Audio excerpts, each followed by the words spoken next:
Hello बच्चों, आप सबको फिर से एक बार वेलकम आपके अपने चैनल नवीन फिजिक्स पर। और बेटे हमारी टॉपिक जो चल रही है वो चल रही है कूलम्स फोर्स का टॉपिक आज होगा। पिछले लेक्चर में हम लोगों ने पढ़ा था चार्ज एंड चार्जिंग, ठीक है ना। लेक्चर नंबर 1 और लेक्चर नंबर 2 हो गया था और उसमें हम लोगों ने पढ़ा था चार्ज एंड चार्जिंग। मेरे सामने लाइव चल रहा है और मैं इसमें देखता रहूँगा स्क्रीन पर, और किसी को डाउट हो तो बता भी सकते हो। तो पिछली क्लास में शायद हम लोगों का क्या हो गया था बेटे, कंडक्शन हो गया था, इंडक्शन हो गया था, रबिंग हो गई थी। तो उसमें बेटे एक चीज मैं और डिस्कस करना चाहूंगा ऐड ऑन करके, दैट इज लिखना बेटे। अब यहाँ पे भी कुछ बच्चे बैठे हैं वो भी लिखते चलेंगे। That is gold leaf electroscope, ठीक है। देखो वैसे मैं जानता हूँ ये चीज सबको पता होगा, गोल्ड लीफ इलेक्ट्रोस्कोप क्या होता है। बहुत रिलैक्स होकर पढ़ो, सब समझ में आएगा। देख बेटे, इस तरह का एक जार होता है, ठीक है, और इस जार में यहाँ पे कैप होता है और यहाँ एक मेटल की रॉड होती है जिसके यहाँ पर लीव्स होती हैं, ठीक है। This is called as metal rod. अब होता क्या है कि शुरू में तो बेटे ये अनचार्ज है, तो अगर ये अनचार्ज तो क्या होगा, समझ ही रहे हो। अनचार्ज तो क्या होगा भाई, ये वाली चीज बिल्कुल ऐसे रहेगी। अब मान लो कि मैंने आपको एक बॉडी दिया, ठीक है, मैंने आपको एक बॉडी दिया ए और पूछा कि ये बॉडी चार्ज है कि अनचार्ज। तो हम क्या करेंगे, बहुत सिंपल सा प्रोसेस है। क्या करेंगे भाई, अगर ये बॉडी पता करना है, बोलो। अगर ये बॉडी मान लो बेटे चार्ज है तो क्या होगा पंकज, बता। अगर ये बॉडी चार्ज है तो अगर तुम इसको ला करके इस पे टच करोगे, वेरी गुड, तो टच करने का मतलब कौन सी घटना घटेगी, कंडक्शन। क्लियर है। और कंडक्शन घटेगा तो क्या होगा बेटे, बताओ, बोल सकते हैं बिंदास। अगर कंडक्शन घटेगा तो इस पर चार्ज आएगा और ये चार्ज पॉजिटिव पॉजिटिव इस पर आएगा। तो बेटे जैसे ये चार्ज इस पर आएगा तो इस पर भी आएगा, और इस पर आते ही जो लीव्स थी ये एक दूसरे को रिपेल कर जाएंगे, ठीक है ना। तो अगर ये लीव्स एक दूसरे को रिपेल कर जाती हैं तो हम समझ जाएंगे कि जिस बॉडी को हमने इस पर टच किया था वो बॉडी हमारी चार्ज थी। क्लियर है। अब सवाल ये उठता है बेटे कि अगर ये बॉडी ए नेगेटिव होता तो भी शायद यही बिहेवियर दिखता, क्योंकि नेगेटिव होता तो हम टच करते तो नेगेटिव आता, इस पर भी नेगेटिव आता, और नेगेटिव आता फिर भी रिपेल ही होता। मतलब सर गोल्ड लीफ इलेक्ट्रोस्कोप क्या है, तो gold leaf electroscope is a device, नहीं बोलेंगे बेटे, बोलेंगे is a setup used to detect charge, है ना, ऑन अ बॉडी। अच्छे से समझना, एकदम बढ़िया से, बहुत बढ़िया कॉन्सेप्ट में। कोई डाउट हो तो पूछ सकते हैं, ठीक है ना, बिंदास, कोई दिक्कत नहीं। तो गोल्ड लीफ इलेक्ट्रोस्कोप क्या है बेटे, गोल्ड लीफ इलेक्ट्रोस्कोप एक सेटअप है जिससे हम लोग पता कर सकते हैं किसी बॉडी पे चार्ज है कि नहीं। Very good. ये किस फेनोमेना पे काम करता है, तो it is based on the phenomena of conduction. लेकिन सवाल ये है कि क्या गोल्ड लीफ इलेक्ट्रोस्कोप हमें ये can it tell about the nature of charge. मेरा सवाल क्या है बेटे, ध्यान सुनना, क्या ये गोल्ड लीफ इलेक्ट्रोस्कोप हमें ये बता सकता है कि किसी बॉडी पर पॉजिटिव चार्ज है कि नेगेटिव चार्ज। ये एक नंबर का सवाल है। क्वेश्चन समझ रहा है क्या है, क्या हमें गोल्ड लीफ इलेक्ट्रोस्कोप ये बता सकता है कि इस बॉडी पे पॉजिटिव चार्ज है कि नेगेटिव चार्ज। तो भैया इसका जवाब क्या है, समझो। इसका जवाब कुछ ऐसा है, इसका जवाब कुछ ऐसा है बेटे कि ये बता तो सकता है but it can not tell directly. लेकिन ये हमें डायरेक्टली नहीं बता सकता, but it can not tell directly. ये डायरेक्टली हमें नहीं बता सकता कि बॉडी पर चार्ज है कि चार्ज, मतलब कौन सा चार्ज है, डायरेक्टली नहीं बता सकता, क्योंकि डायरेक्टली आप टच करोगे तो दोनों केस में रिपल्शन होगा। तो कैसे बता सकता है मैं बताता हूं, आप इसको एक बार लिख लो फिर मैं बताता हूं, नोट कर लो इसको।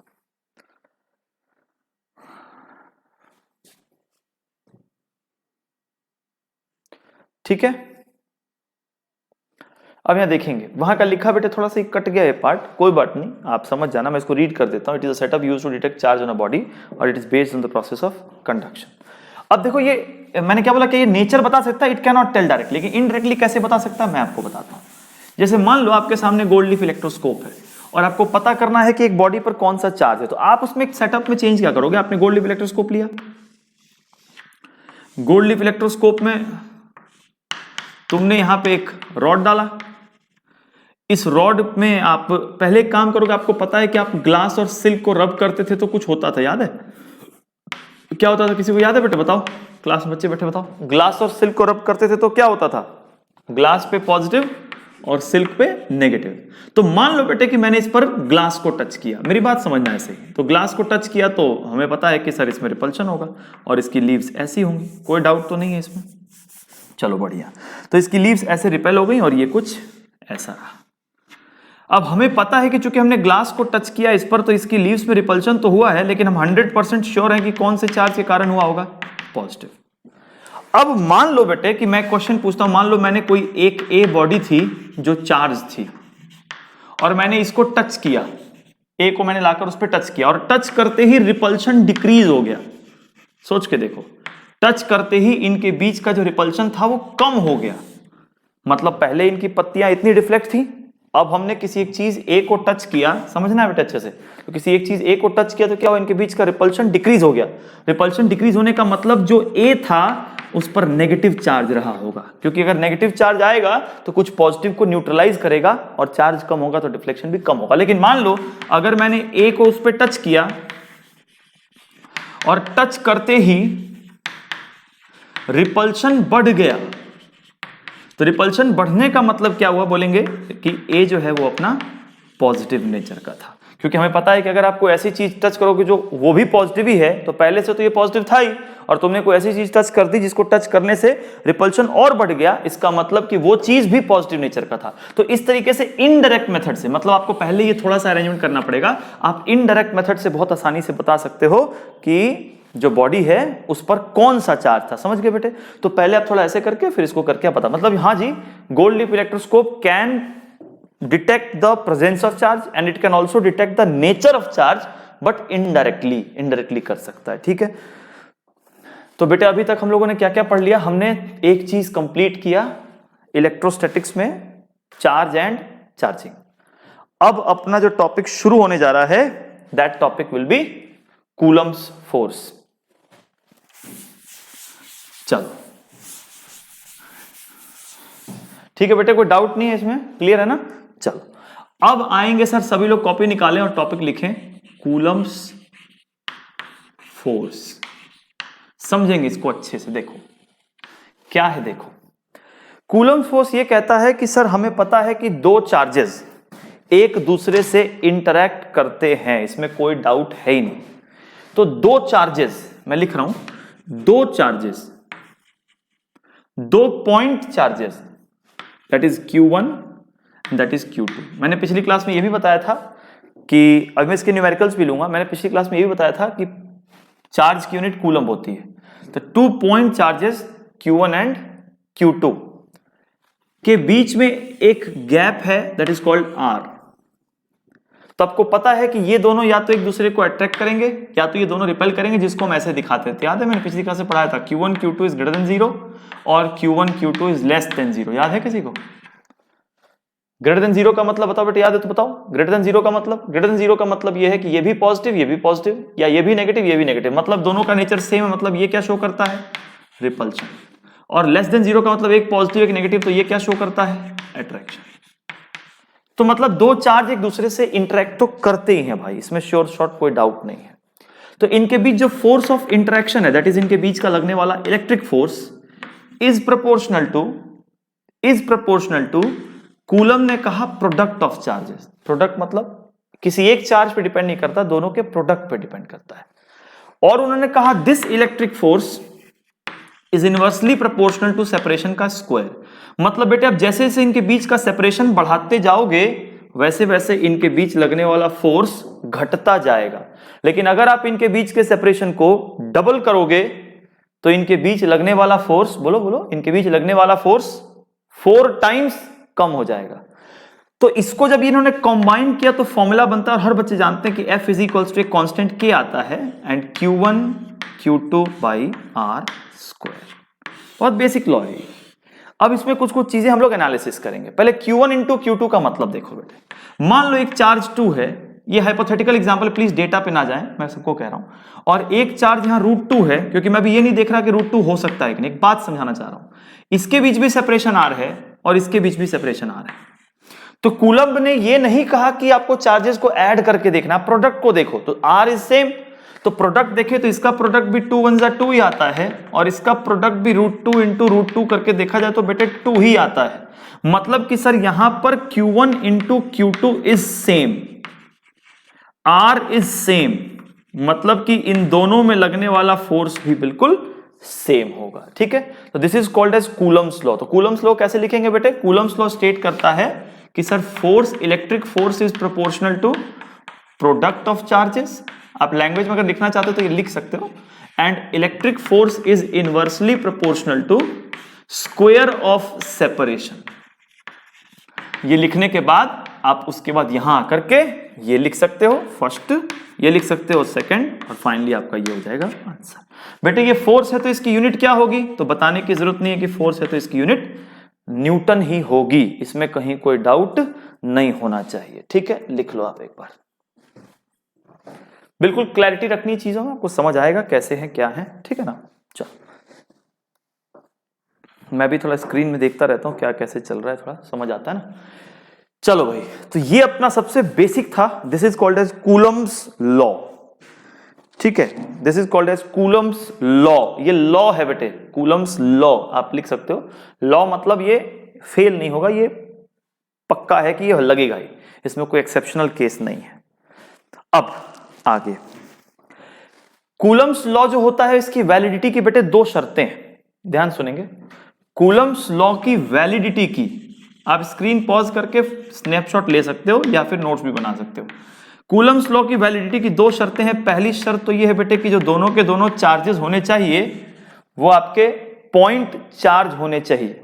जो दोनों के दोनों चार्जेस होने चाहिए वो आपके पॉइंट चार्ज होने चाहिए। और दूसरा, दोनों के दोनों जो चार्जेस हैं वो रेस्ट में होने चाहिए। तो प्लीज आप लोग ध्यान रखेंगे, कूलम्स लॉ तभी मान्य है जब दोनों पॉइंट चार्ज हो और दोनों के दोनों चार्जेस रेस्ट में हो। तो आप इस चीज को ध्यान रखना। This is basic Coulomb's law. चलो बहुत अच्छा, अब आगे देखते हैं।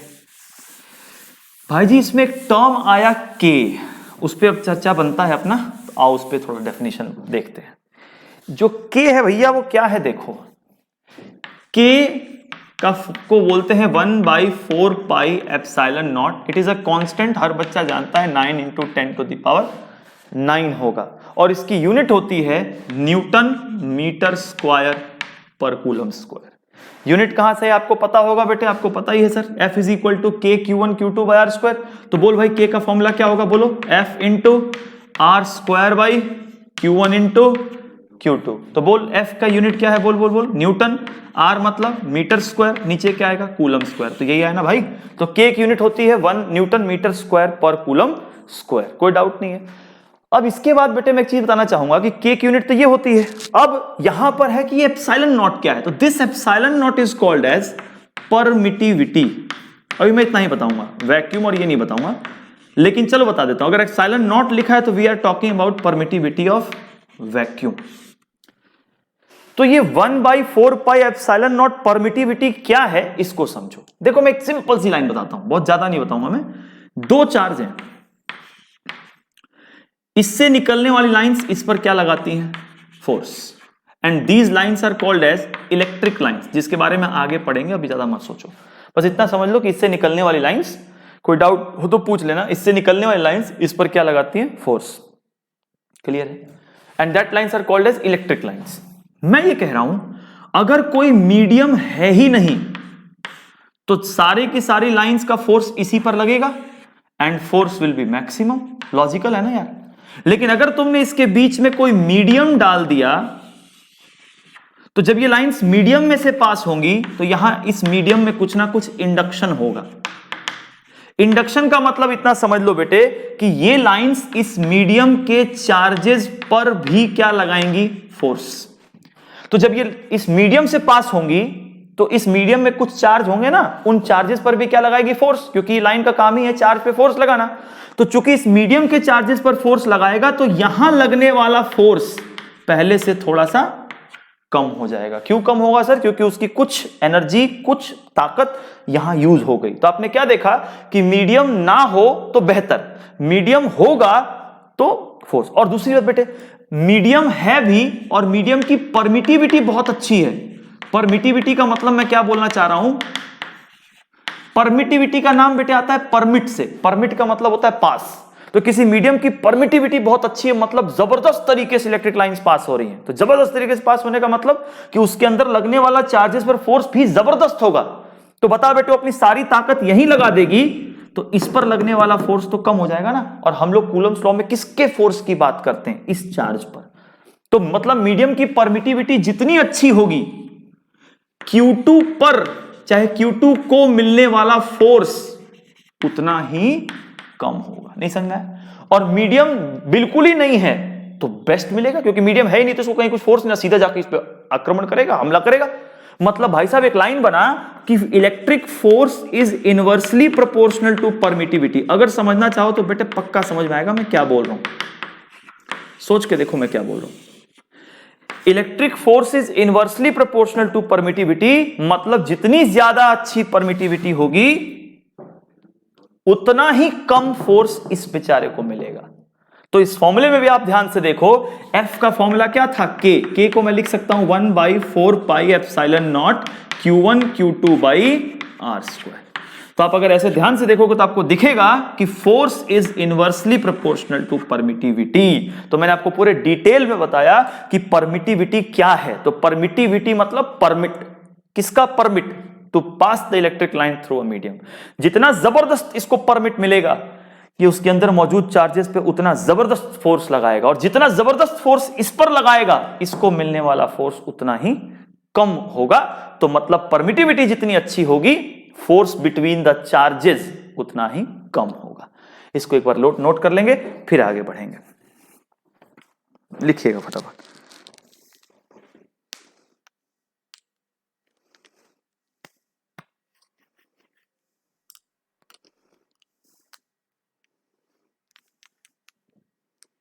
लिख लो फटाफट, लिख लो, नोट कर लो।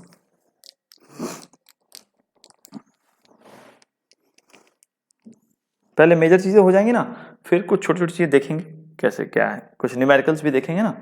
तो मैं कुछ एक न्यूमेरिकल मैंने जान के मैं छोड़ता हूं ताकि पिछले टॉपिक के न्यूमेरिकल थोड़े रिवाइज से हो जाए, वो मैं करूंगा। पहले आज कूलम्स लॉ को पहले देखते हैं। आप इसको वीडियोस को स्ट्रिक्टली फॉलो करो, आप अपने आप ही सब आ जाएगा, आप उसकी चिंता ना करो। क्लियर है भाई? मिटा रहा हूं।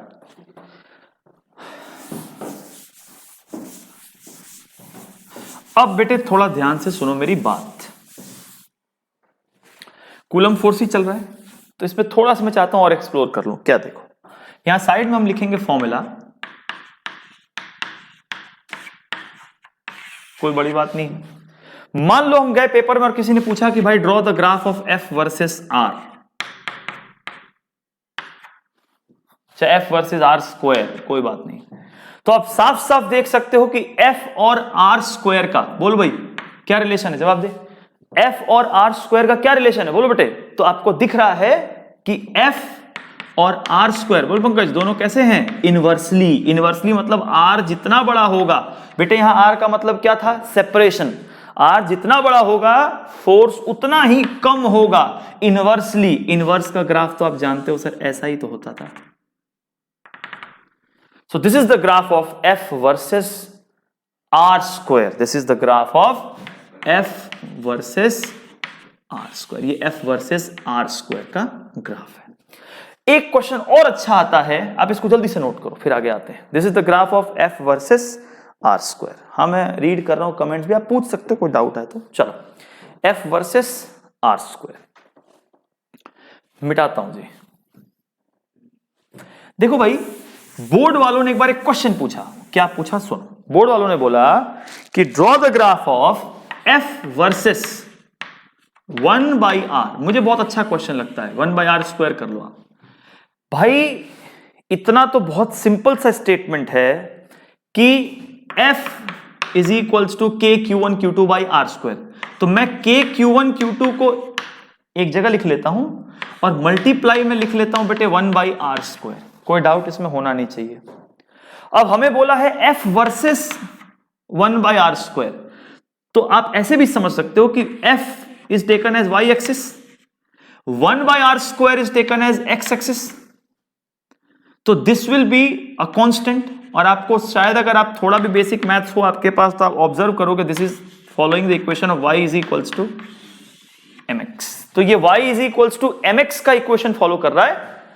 हाँ, चूंकि यहां पर Q1 Q2 की बात है तो Q1 Q2 का प्रोडक्ट मतलब slope can be positive and slope can be negative. तो बोर्ड वालों ने क्या बोला, बोर्ड वालों ने क्वेश्चन बोला था कि draw the graph of F versus 1/r² for two pair of charges 2 microcoulomb, 3 microcoulomb and second pair था 2 माइक्रोकूलम, -4 माइक्रोकूलम। माइक्रोकूलम में क्यों करते हैं बेटे, मैंने पिछले क्लास में एग्जांपल समझाया था कि 1 कूलम चार्ज अपने आप में बहुत बड़ी यूनिट होती है, इसलिए हम लोग हमेशा छोटी यूनिट्स का उपयोग करते हैं, that is milli and micro. तो आ जाओ सर, एक पहले ग्राफ बनाएंगे। This is 1/r² and this is f। कोई डाउट नहीं होना चाहिए। हमें पता है कि इसका ग्राफ एक स्ट्रेट लाइन होगा, लेकिन इसके स्लोप की बात करो बेटे। इस केस में स्लोप, तो इस केस में जो स्लोप होगा आप देख सकते हो कि slope is proportional to Q1 into Q2, 2 3 जा 6। और इस केस में जो स्लोप होगा दैट विल बी 4 2 जा -8। मतलब बेटे इसके लिए हमें स्लोप पॉजिटिव दिखाना पड़ेगा, इसके लिए हमें स्लोप नेगेटिव दिखाना पड़ेगा। खींचनी तो दोनों केस में लाइन ही है भाई, लेकिन एक केस में पॉजिटिव स्लोप वाली लाइन, एक केस में नेगेटिव स्लोप वाली लाइन। पॉजिटिव स्लोप वाली लाइन का स्लोप 6 है, नेगेटिव वाली का स्लोप 8 है मैग्नीट्यूड वाइज, मतलब इसका स्लोप नेगेटिव में थोड़ा ज्यादा है। तो पॉजिटिव वाले का स्लोप कुछ 6 के मतलब कम दिखाया और नेगेटिव वाले के लिए स्लोप थोड़ा सा ज्यादा दिखाया। क्या समझ में आ गई बेटे? क्योंकि है तो straight line, but this will be the straight line for which pair 2 microcoulomb, 3 microcoulomb and this will be the straight line for which pair 2 microcoulomb, -4। क्या मेरी बात समझ में आ गई? So this is the graph of F versus 1/r²। Board में पूछा गया एक बहुत ही अच्छा क्वेश्चन था, इसको आप स्टार बना करके एक बार लिख लो बेटे, बहुत सही रहेगा, नोट कर लो इसको आप। ठीक है, नोट कर लीजिए पहले आप।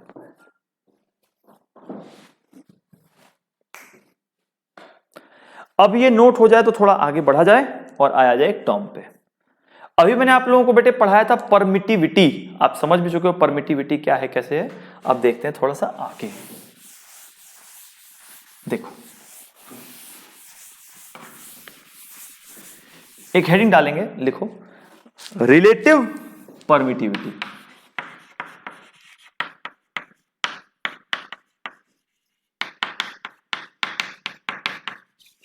रिलेटिव परमिटिविटी, रिलेटिव परमिटिविटी को हम दिखाते हैं बेटे या तो ER से या तो कापा से। This is written as kappa. Bulk modulus होता था ना 11th क्लास में, वो कापा है ना। तो रिलेटिव परमिटिविटी क्या है देख, रिलेटिव परमिटिविटी का मतलब है कि आप दो चार्जेस को पहले वैक्यूम में रख के फोर्स निकालो और दो चार्जेस को फिर आप एक मीडियम में रख के फोर्स निकालो, दैट्स सिंपल। और आपको पता है इसमें बच्चे कंफ्यूज बाद में यहां होते हैं कि पहले ऊपर कौन आएगा, तो आपको याद रखना बेटे कि चार्जेस बाय डिफॉल्ट कहां होते हैं, वैक्यूम में, तो वैक्यूम ऊपर आएगा बाय डिफॉल्ट वैक्यूम में, क्योंकि कूलम का फॉर्मूला भी क्या था 1/4 पाई एप्सिलॉन नॉट, नॉट का मतलब वैक्यूम में, तो वैक्यूम ऊपर आएगा, मीडियम नीचे आएगा।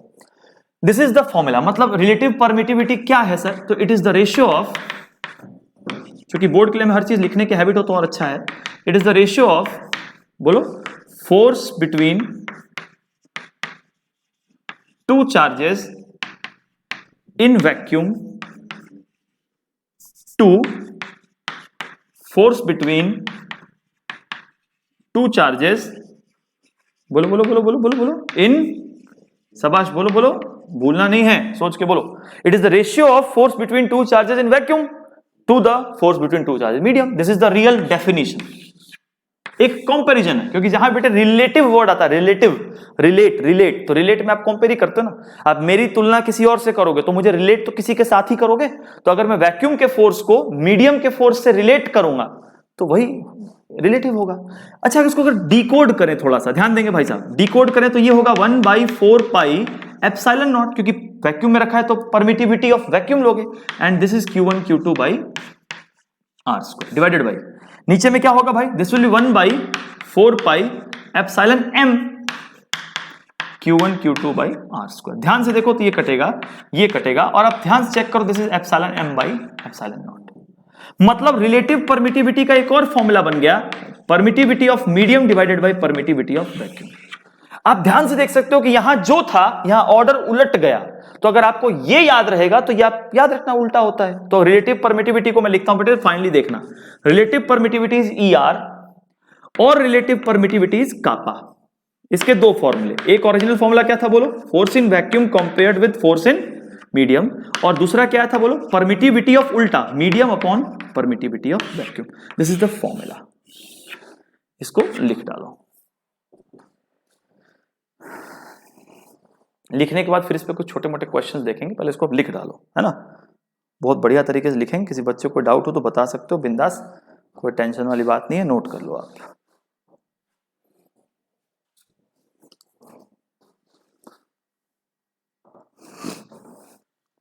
ठीक है जी,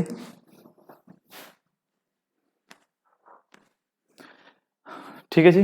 अब सुनो, इसके बारे में बेटे मैं आपको एक दो बातें और यहां लिखाना चाहूंगा पॉइंटर में, ध्यान दीजिएगा। क्या पहला पॉइंटर ये है कि सर यहां देखो, relative permittivity is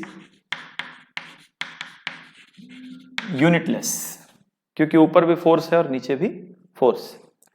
relative permittivity is dimensionless, क्योंकि ऊपर फोर्स है नीचे फोर्स। हम सब जानते हैं कि force in vacuum is always greater then force in medium. अब बेटे इसका मैंने कारण बताया था, क्यों, अभी क्या बताया था बोलो, कि वैक्यूम का मतलब बीच में कोई मीडियम है ही नहीं, और मीडियम नहीं है इसका मतलब कि इसकी सारी ताकत उस पर ही लगेगी, लेकिन बीच में कोई मीडियम आएगा तो उसकी ताकत बीच में भी कुछ खर्च होगी, तो उसको मिलने वाला फोर्स कुछ कम होगा, तो ऑब्वियस ही बात है वैक्यूम का फोर्स हमेशा मीडियम ज्यादा होगा। तो वैक्यूम का फोर्स अपॉन मीडियम का फोर्स हमेशा 1 से बड़ा होगा या बराबर हो सकता है। बराबर कब होगा, जब ये मीडियम भी वैक्यूम ही हो जाए, और इस रेशियो को हम बोलते हैं रिलेटिव परमिटिविटी। मतलब रिलेटिव परमिटिविटी हमेशा 1 से बड़ी होती है या 1 के बराबर हो सकती है। मतलब relative permittivity can never be less than equals to 1 से छोटा नहीं होगा बेटे, ये ध्यान रखना है। तो relative permittivity is always greater than equals to 1, ठीक है, लिख लो। अब एक क्वेश्चन और आता है, क्वेश्चन क्या है देखो, क्वेश्चन ये है कि मान लो हमें किसी ने बोला कि कोई एक मीडियम, एग्जांपल कोई एक मीडियम है जिसका कापा 70, तो किसी मीडियम का कापा 70 है, तो क्वेश्चन है कि व्हाट इट मींस, इसका मतलब क्या है। तो किसी मीडियम का कापा 70 है, इसका मतलब क्या है, तो बहुत सिंपल है, कापा फॉर्मूला लिखेंगे, kappa is equal to force in vacuum upon force in medium, यही तो होता था भाई। तो यहां से एक बात समझ में आई कि force in medium force in vacuum से हमेशा कापा टाइम्स कम ही होगा। क्यों कम होगा मैंने बता दिया। तो अगर कापा 70 है, इसका मतलब है कि force in that medium will be 70 times less as compare to force in medium. मतलब कि कापा जितना बड़ा होगा, मतलब परमिटिविटी जितनी अच्छी होगी, फोर्स उतना ही टाइम्स कम होगा, मैंने बताया था ना। तो फोर्स इन मीडियम, अब मान लो मैं आपको बोलूं बेटे कि रिलेटिव परमिटिविटी किसी की 1 है, तो 1 का मतलब क्या है, 1 का मतलब है कि the force in vacuum must be equals to the force in medium. और किसमें ये हो सकता है सर, तो ये होता है एयर में। तो वैक्यूम और एयर में लगने वाला फोर्स बराबर होता है, इसलिए बेटे एयर के केस में या वैक्यूम के केस में रिलेटिव परमिटिविटी कितनी ली जाती है, 1। समझ रहे मेरी बात को। अरे रिलेटिव परमिटिविटी क्या था, force in vacuum upon force in medium, और वो मीडियम भी मैंने क्या ले लिया, एयर ले लिया, तो दोनों का रेशियो 1 आएगा। तो उस केस में रिलेटिव परमिटिविटी क्या हो जाती है, 1 हो जाती है। ठीक है, बस चीजों को अच्छे समझना है बेटे सबको। जो बच्चे उधर से देख रहे हैं, यूट्यूब पे भी देख रहे हैं, लाइव भी देख रहे हैं, जो बच्चे सामने बैठे हैं, चीजों को क्लियर समझो, उसका एक अपना ही मजा है। फिर चीजों को इंप्लीमेंट करो, फिर न्यूमेरिकल्स अपने आप लेंगे, वो नहीं है कि न्यूमेरिकल रटना है। मेरा अप्रोच अलग है। देखते हैं, पहले आप इसको समझो, फिर मैं बताता हूँ कैसे क्या करना है। ठीक है सर, चलिए अब मुझे एक बात देखा सर, भैया एक बात बताओ, एक फॉर्मूला बना, क्या बना, पंकज जवाब दिए। एक फॉर्मूला अभी मैंने याद करा, मैं इसको तुम्हारे लिए फिर दोबारा लिखने जा रहा हूं। क्या फॉर्मूला था, relative permittivity is equals to, पहले ऐसे याद रखना है, अगर भूल जाते हो तो हमेशा याद रखना है, पहले फोर्स वाला लिख लो, और फोर्स लिखने के बाद तुमको अपने आप याद आएगा कि यार ये तो उल्टा होता था। ठीक है भाई। तो बेटे एक बात बताओ, यहां अगर जनरल कंडीशन की बात करूं, जनरल का मतलब क्या होता है, जनरल का मतलब होता है कि मीडियम कुछ भी ले लो, तो जनरली अगर बात करूं तो मीडियम कोई भी m होगा, तो em can be written as E naught into ER। तो अगर मैं आपसे बोलूं कि बेटे कूलम्स लॉ को आप जनरलाइज्ड फॉर्म में लिखो, तो जनरलाइज्ड फॉर्म में लिखने का मतलब आप क्या लिखोगे बोलो भाई, F is equals to 1/4 pi epsilon m लिखोगे, कोई मीडियम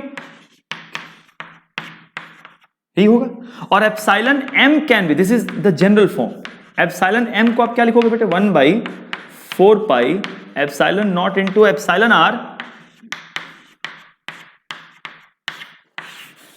समझ में आ गया मेरे? This is the general form of Coulomb's law, यही ओरिजिनल फॉर्म है कूलम्स लॉ का। हाँ, लेकिन अब मुझे कोई अगर बोलता है कि जी मुझे वैक्यूम के लिए बताओ, तो यहां से कहानी में ट्विस्ट आती है। वैक्यूम बोलते ही रिलेटिव परमिटिविटी क्या हो जाती है 1, तो इसमें रिलेटिव परमिटिविटी 1 होगी, तो वैक्यूम के लिए यही फॉर्मूला क्या बन जाता है 1/4 pi epsilon not Q1 Q2 by R²। उम्मीद है मेरी बात समझ में आ गई होगी, बिल्कुल क्लैरिटी के साथ सर लिख लो। चीजें बहुत सिंपल हैं, अगर समझा जाए तो बिल्कुल क्लैरिटी है सर, कोई दिक्कत वाली बात ही नहीं है। चलिए अब मैं चाहता हूं 2 बातें और कर लूं, फिर उसके बाद हम लोग भी अगले वीडियो में प्रोसीड करेंगे। आप लिख लो, ये वीडियो मेरे भी जितने भी बेटे सीबीएसई फोकस्ड हैं तो होंगे तो इन डेप्थ, लेकिन बहुत इन डेप्थ नहीं होंगे, सीबीएसई के इर्द गिर्द ही घूमेंगे। तो अगर आप इसको करते हो, आजकल सीबीएसई का पैटर्न भी ऐसा ही है कि चीजों को लॉजिकल बेसिस पे ऑब्जेक्टिव पैटर्न आ गया है, तो चीजों को समझना बहुत जरूरी है। तो चीजों को फील करो कि हाँ क्या लिखा है, आपको अपने आप सारी चीजें समझ आ जाएंगी। मिटा रहा हूं जी। चलिए उम्मीद है आपको ये सब याद हो गया होगा।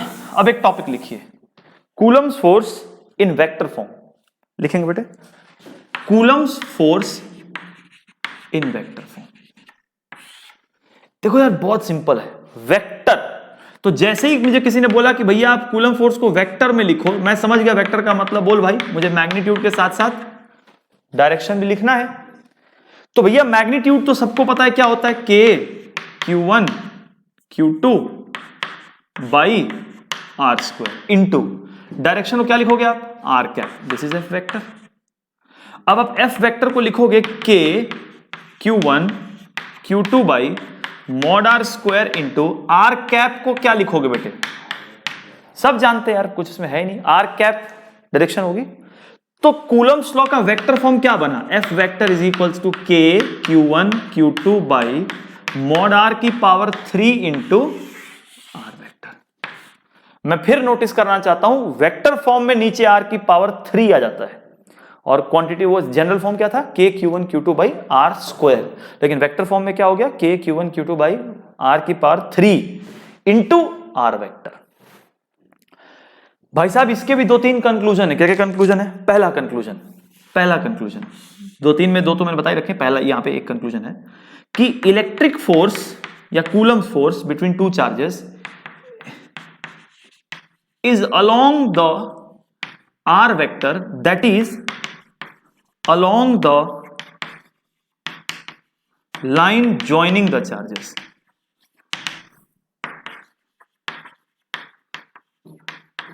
समझ में आई मेरी बात? जो इलेक्ट्रिक फोर्स होता है ना वो आर वेक्टर के अलॉन्ग होता है। मतलब हमेशा एक बात ध्यान रखना, बेशक चार्ज बेटे आपने ऐसे रखे तो आर तो इनको जोड़ने लाइन कहलाती है, तो फोर्स या तो इधर होगा या तो इधर होगा, लेकिन हमेशा होगा किसके अलॉन्ग, आर के अलॉन्ग। तो मैंने पता है यहां पे एक इन डेप्थ बात बताई थी, पंकज याद है क्या बताया था? मैंने एक बात बताया था, ध्यान सुनना, ये थोड़ा सा डीप है, मतलब पेपर के लिए देखते हैं क्या है। कि बेटे एक चीज होता है टॉर्क, और टॉर्क तब लगता था जब एक्सिस के साथ कोई फोर्स 90 डिग्री पे होता था। हाँ ना, बोलना पड़ेगा, सबको याद है सर, टॉर्क तब लगता था जब कोई फोर्स एक्सिस के साथ 90 डिग्री पे हो। लेकिन हमें पता है कि अगर आप कूलम्स फोर्स की बात करोगे तो आप अगर बोलते हो Q1 का, मान लो Q1 मैंने फिक्स कर दिया, तो मैंने पूछा बेटे Q1 का फोर्स Q2 पर बताओ, तो ये फिक्स कर दिया, तो दिस इज एक्सिस। और हमें पता है कि कूलम्स फोर्स तो हमेशा आर के लॉन्ग ही होता है।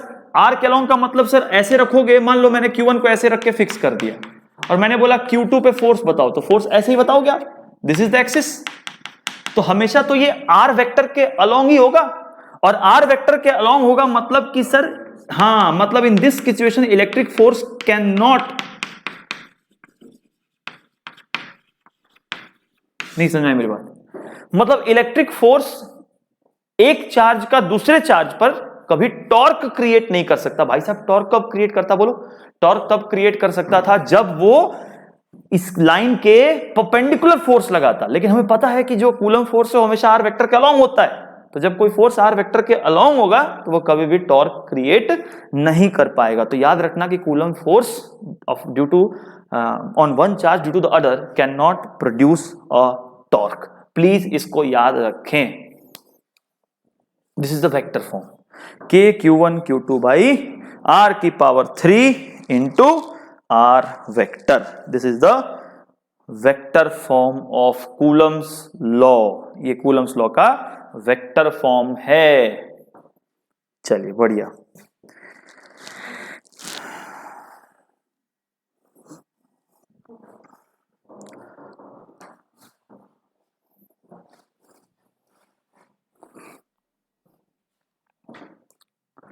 अब कूलम्स लॉ का एक पढ़ेंगे पोजीशन वेक्टर फॉर्म। पढ़ेंगे पोजीशन वेक्टर फॉर्म। मिटा रहा हूं।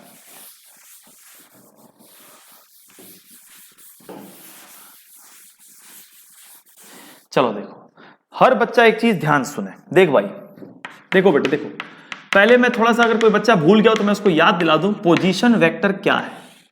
देखो बेटे, जब भी कोई पोजीशन बोले ना तो आपको एक ग्राफ खींचनी है, क्योंकि बिना ग्राफ बनाए आप कभी पोजीशन मार्क नहीं कर सकते। और ग्राफ में आपको बोलना है दिस इज 0,0, क्योंकि बिना ओरिजिन के आप कभी पोजीशन मार्क कर ही नहीं सकते। तो आपने एक मार्किंग करी, आपने बोला sir this is a graph, आपने बोला दिस इज अ ग्राफ, और आपने इस ग्राफ में क्या मार्क कर दिया? एक ओरिजिन। अब इस ओरिजिन से अगर मैं बोलूं बेटा ये चार्ज कहां है, तो आप बोलोगे this is eight position R1। ये कहां है? आप बोलोगे this is eight position R2। तो कभी भी अगर कोई बोलता है पोजीशन वेक्टर, तो पोजीशन तभी बता सकते हो जब आप क्या ड्रॉ करते हो सर? एक ग्राफ, और उसमें क्या डिफाइन करते हो? एक ओरिजिन। नेक्स्ट पॉइंट बेटे, कोई भी वेक्टर जैसे ए बी है, तो ए बी वेक्टर को लिखने का तरीका होता है position of B minus position of A. यही पोजीशन की बात कर रहा हूं। तो मतलब किसी भी वेक्टर को लिखने का तरीका होता है R final minus R initial. ठीक है, ये बहुत सिंपल है। ये कैसे आता है पता है? ये कैसे आता है बताऊं? देखो बताता हूं। मान लो यहां ए है, मान लो यहां बी है, and I am asking you A B vector, A B. तो बेटा आप पहले इसको यहां से जोड़ोगे, this is called as R A vector, position of A. इसको इधर जोड़ोगे, बोलो बोलो बोलो बोलो बोलो, this is called as R B vector. और आपसे पूछा कौन सा गया है? A B vector. आपको सीधा सीधा एक ट्रायंगल लॉ लगाने को याद आएगा, आप पढ़ते थे 11th क्लास में, parallelogram law, triangle law. Tail head, tail head, and this is from tail to head. मतलब R A vector plus A B vector का रिजल्टेंट है आर बी वेक्टर। तो यहां से ए बी वेक्टर का formula बना R B vector minus, क्या मेरी बात समझ आई? तो यहीं से पता चलता है कि any vector can be written as final position minus initial position. और पोजीशन कैसे लिखते हैं आपको पता होगा, बोल मेरे भाई।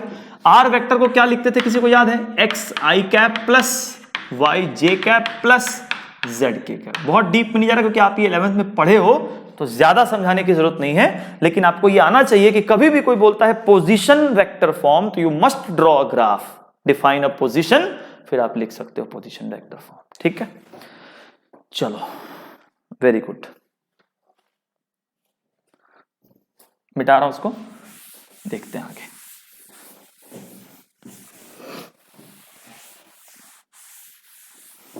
देखो बेटे, अगर थोड़ा ध्यान से देखना, मुझे कूलम्स लॉ, हेडिंग डाल लो, Coulomb's law in position vector form. एक ग्राफ बनाया और मैंने इसको क्या बोला? ओरिजिन। यहां एक पोजीशन लिया, यहां एक position, this is R A, this is R B. बेटे इसको आर ए आर बी की जगह ऐसा करते हैं, इसको R1, इसको R2। क्यों? This is Q1 and this is, कोई दिक्कत किसी को नहीं है? सुनेंगे sir. And this gap is mod R। ठीक है ठीक है ठीक है ठीक है। तो ये पोजीशन वेक्टर फॉर्म हो गया।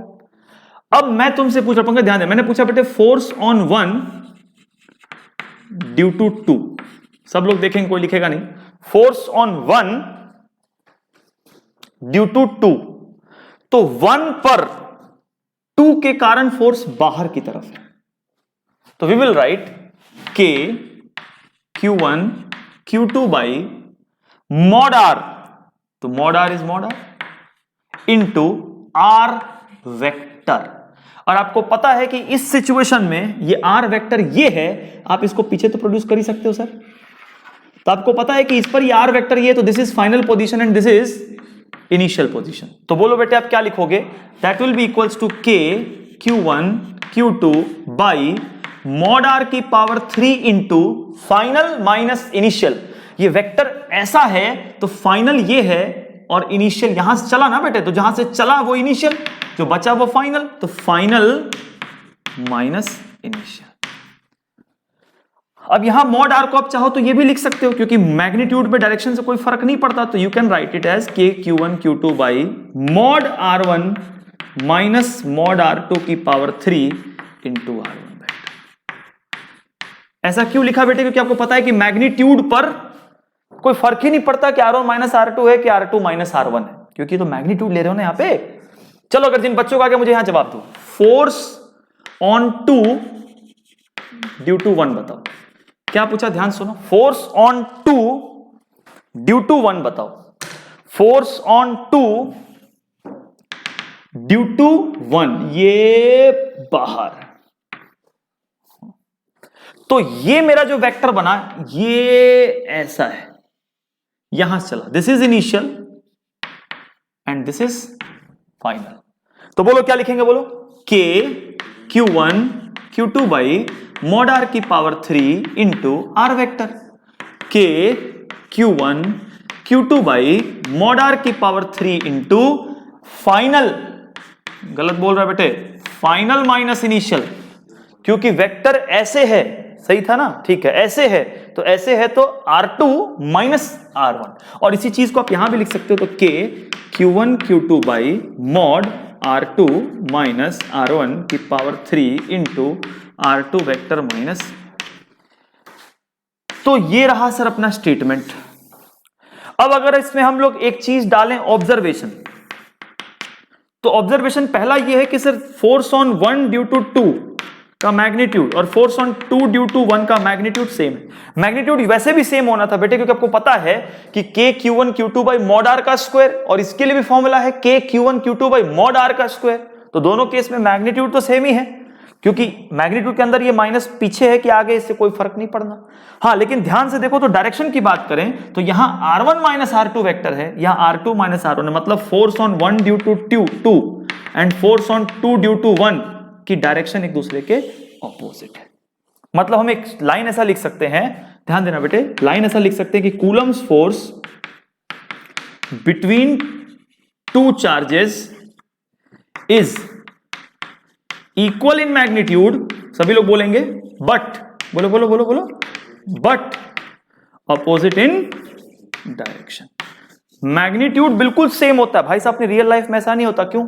अगर एक तगड़ा बंदा है वो छोटे बंदे को जोर से धक्का मार सकता है, लेकिन छोटा बंदा तगड़े बंदे को उतनी जोर से धक्का नहीं मार सकता। लेकिन ये फॉर्मूला कह रहा है कि जितनी ताकत से Q1 Q2 को धक्का देगा उतनी ही ताकत से Q2 Q1 को भी धक्का देगा, और डायरेक्शन ऑपोजिट होगा। मतलब ये भी बोल सकते हैं कि Coulomb force obeys Newton's third law, क्योंकि न्यूटन का थर्ड लॉ भी याद कर बेटे, यही कहता था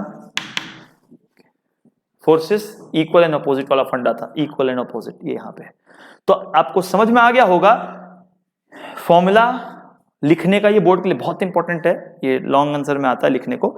तो कूलम फोर्स को हमने लिखना सीखा, परमिटिविटी को सीखा, रिलेटिव सीखा, जनरल फॉर्म सीखा, वेक्टर फॉर्म सीखा, पोजीशन वेक्टर फॉर्म सीखा बेटे, ठीक है। आप इस वीडियो में इतना कर लो, फिर नेक्स्ट क्लास में अभी कूलम्स लॉ ही चलेगा, अभी कम से कम 1 से 2 क्लास कूलम्स लॉ पे चलेंगे, कुछ मिक्स न्यूमेरिकल्स होंगे, इसको बढ़िया से रिवाइज करके आना ताकि इसको हम अप्लाई कर सकें अलग अलग सिचुएशंस में। तब तक पढ़ते रहो, टेक केयर, बाय, मिलते हैं नेक्स्ट वीडियो में।